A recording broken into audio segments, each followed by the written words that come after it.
Palabra de Dios hoy nos invita a reconocer humildemente nuestros pecados. Señor, no nos trates como merecen nuestros pecados. Qué bueno también tener la experiencia del pueblo de Israel que sintió vergüenza por su pecado. Hay veces nosotros no tenemos ni vergüenza por nada, ni por el pecado ni nada, y pecamos y nada de vergüenza, nada de pedir perdón al Señor, nada de abrir el corazón. ¿Por qué? ¿Por qué nos pasa eso? Porque muchas veces tenemos un esquema diferente al que el Señor Dios nos presenta, una moral diferente, y por eso pensamos que lo que hacemos no es pecado.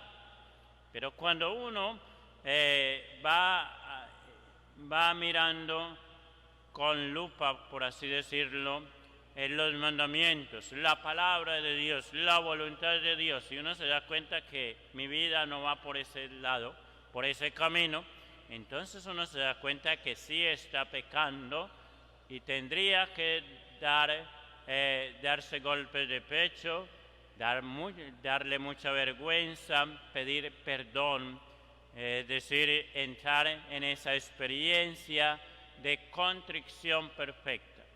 Pero no sucede así. ¿Por qué? Porque muchas veces nosotros decimos, esto que yo hago no es pecado, esto que yo digo no es pecado, esto que yo pienso no es pecado, porque nos alejamos del parámetro de la moral de Dios, de la moral cristiana.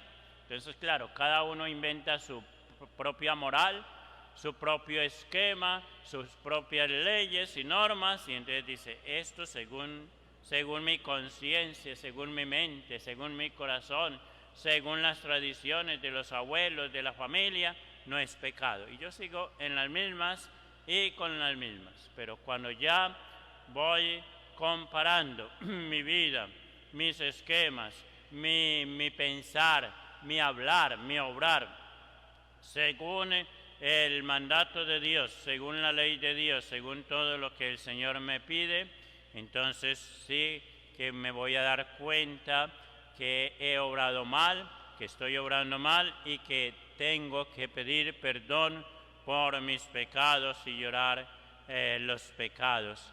Tener de verdad un acto de contrición perfecta.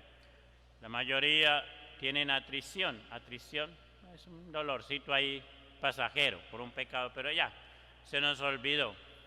Pero el que tiene una experiencia de contrición perfecta siempre va a tener ahí como ese temor, ese sentido y esa delicadeza de haber pecado, de pensamiento, de palabra, de obra o de omisión, porque no ha vivido según la ley de Dios, sino según mi propio estilo de vida, mi propio capricho, mis propios gustos, mis propios intereses. Que el Señor nos ilumine a todos para amoldar nuestra vida y nuestras acciones, nuestro pensar, nuestro hablar, según la moral que el Señor Dios nos ha enseñado y que la Iglesia, nuestra Madre y Maestra, nos sigue enseñando hasta el fin del mundo. Que el Señor nos siga iluminando y que de verdad